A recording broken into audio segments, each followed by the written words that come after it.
بسم الله والصلاة والسلام على رسول الله. ليلة القدر. ليلة القدر هي أعظم ليلة في السنة، وهي الليلة التي يمكن أن نقول عنها هي الليلة التي أفضل من عشرات السنين، والتي قال الله عز وجل عنها ليلة القدر خير من 1000 شهر. وعلشان كده احنا النهاردة حابين نتكلم مع بعض عن العشر الأواخر اللي الرسول عليه الصلاة والسلام كان يشد المئزر ويوقظ أهله فيها صلى الله عليه وسلم. وبالنسبة للعشر الأواخر علشان كمان فيها ليلة القدر، أمرنا الرسول صلى الله عليه وسلم بتحري ليلة القدر. أمرنا بنص الحديث تحروا ليلة القدر، يعني دوروا عليها. أيوة هنقيم العشر الأيام بتوع العشر الأواخر من رمضان، ولكن إحنا كمان عايزين نتحرى ليلة القدر. ترى في علامات لليلة القدر؟ تمام، في 7 علامات تقول لنا إن الليلة دي هتكون ليلة القدر ولا مش ليلة القدر. ال7 علامات دولت مهمين جدا إن إحنا ناخد بالنا منهم ونعرفهم علشان نجتنز الفرصة، لأن هي فرصة مش هتتكرر تاني. هي يعني إحنا دايما نقول إن شحنة العشر الأواخر هي شحنة السنة، الشحنة المهمة، المكافأة الجميلة اللي ربنا سبحانه وتعالى بيديها لنا في آخر شهر، هذا الشهر الكريم المبارك بيمن به علينا عز وجل علشان نفوز بالحسنات ومغفرة الذنوب ونأخذ عبادة 83 سنة عبادة لله عز وجل من أجر وثواب ليلة القدر التي تشهدها الملائكة. بنقول إن من علامات ليلة القدر إن في الليلة اللي بعدها تاني يوم الصبح كلنا عارفين إن شعاع الشمس يأتي أبيض ضعيف مش قوي. لكن أنا عايزة أعرف ال7 علامات اللي تقول لي إن هل الليلة دي من قبلها بقى، من قبل ما خلاص عدت الليلة بقى والشمس طلعت والكلام ده، لا أنا عايزة أعرف قبل الليلة ما تروح من إيديا. أنا عايزة أعرف إيه هي ال7 علامات اللي أعرف بيهم إن يا ترى النهاردة ليلة القدر أو لا. أول علامة معانا فيها هي إن الليلة بتكون ليلة صافية. ليلة صافية كما جاءت في الحديث أنها ليلة صافية ومشرقة وكأنها بها القمر وليس فيها قمر. سبحان الله، يعني لما تبص في السماء تحس إن السماء منورة رغم إن ما فيهاش القمر، لكنها منورة وصافية. طيب تاني حاجة كأن فيها قمر يفضح الكواكب، يعني القمر واضح جدا كأنه ده تشبيه الرسول صلى الله عليه وسلم قاله، يعني كأن السماء من كتر صفائها ومن كتر شدة إضاءتها كأن فيها القمر.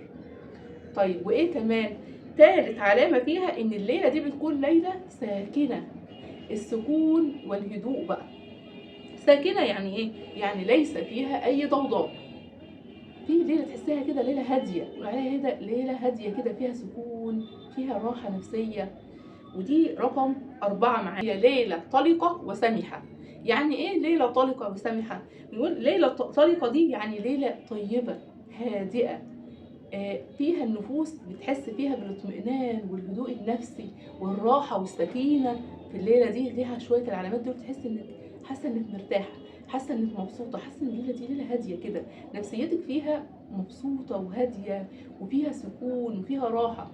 كمان العلامة الخامسة ان هي ليلة معتدلة الطقس، يعني لا برد شديد ولا حر شديد، هي ليلة معتدلة. كمان دي من العلامات اللي احنا بنقول عليها هنعرفها بيها. وكمان العلامة السادسة لا يرمى بها شهاب كما جاء في الحديث، ولا يحل لكوكب أن يرمى بها فيها حتى الصباح. يعني الشهب اللي احنا ساعات بنشوفها في السماء دي لا، مش فيش حاجة اسمها ان احنا هنشوف شهب. لو احنا شفنا شهب يبقى الليلة دي مش ليلة القدر. طيب كمان رقم 7 والأخيرة معانا هي القمر. القمر كأنه مثل شق جفنه. يعني ايه شق جفنه؟ كأن انت شايفين نص القمر كده في الليالي، في الليلة بتاعتها دي. طيب هل في علامات غير صحيحة الناس اعتادت وقالوا ده ليلة القدر لو شفنا العلامات دي هتبقى ليلة القدر؟ في ناس قعدت تقول بعض حاجات كده زي ان احنا ما نشوفش كلاب، ما نشوفش نهيق الحمير ونباح الكلاب، الحاجات دي كلها مش هنشوفها في الليلة دي. هي دي مش بند من بنود ال7 اللي احنا قلنا عليهم، مش واحدة فيهم، ولكن هي بيستدل ان الليلة دي ما فيهاش ضوضاء زي ما قلنا، وان هي ليلة هادئة وساكنة، وفعلا ان احنا مش بنشوف دوشه دي فيها، لا دوشه ولا ضوضاء ولا اي حاجه بتحسسنا ان هي ليله فيها اي ضوضاء او اي حاجه مزعجه لينا، بل بالعكس هي ليله هادئه، حتى هادئه ومعتدله الطقس بتاعها، هادئه وساكنه، السماء صافيه وساطعه. كل ده بنحسه وبنشوفه في الليله دي.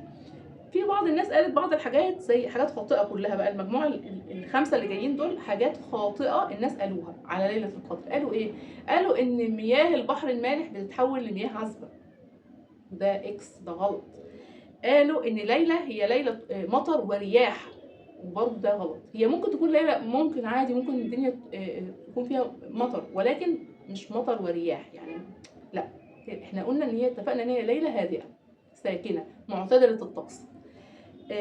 تالت حاجه ان يقول لك ان ده الاشجار بتسجد في هذا اليوم. لا، طب احنا ما عندناش دليل في الحديث في السنه في القران ان الشجر بيسجد في هذه الليله، لا مفيش، ده غلط اكس. قالوا ان احنا بنسمع تسليم الملائكه، لا مفيش الكلام ده. قالوا ان في انوار جايه من السماء، لا مفيش الكلام ده. الخمس حاجات دولت دي الناس هم اللي قالوها، لكن ملهاش اي دليل في لا صحه ولا لها سنه ولا قران اثبت هذا الكلام. فاحنا هناخد بالنا بقى من العلامات السبعه اللي احنا قلناها في الاول: السماء الساطعه، الليله الهادئه ليس فيها ضوضاء، معتدله الطقس. كل الامور دي احنا ناخد بالنا ان شاء الله. يا رب يجزي الثواب وهذا الاجر، اجر 83 سنه عباده، اجر ان ربنا سبحانه وتعالى يتقبل هذا العمل الخاص بوجهه الكريم، ان احنا ناخد اجر الثواب القيام والصلاه وكل ما نقوم به من عباده في هذه الليله، قراءة القرآن والتسبيح وكل الحاجات الجميلة اللي نحاول نحيي بيها هذه الليلة ونتحرى بيها هذه الليلة.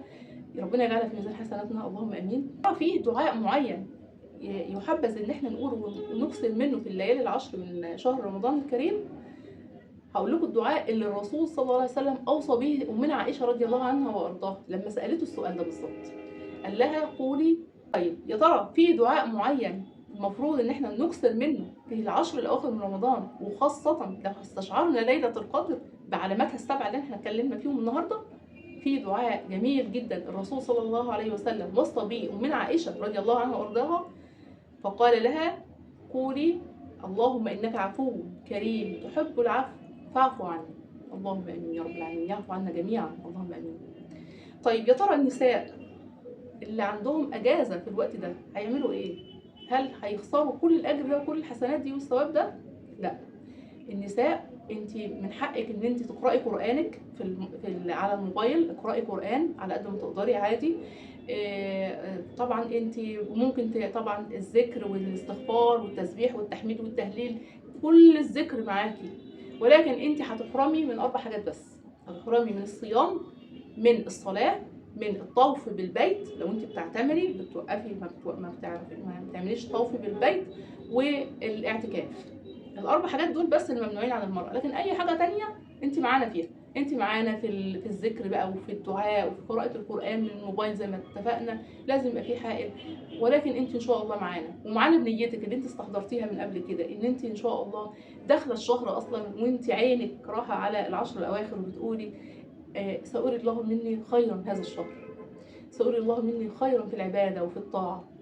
فلما يجي العشر الاواخر وتجيلك الاجازه، لا انت كنت مبيته النيه الحمد لله من قبلها، ومبيتي النيه من دلوقتي، وقولي من دلوقتي: يا رب يا رب ارزقني ليله القدر، ارزقني ان انا استشعرها واحسها واكون في اجمل وافضل طاعاتي في هذا اليوم. عني على الطاعه، وعني على الاستغفار وعلى الذكر. يا رب عني وقويني.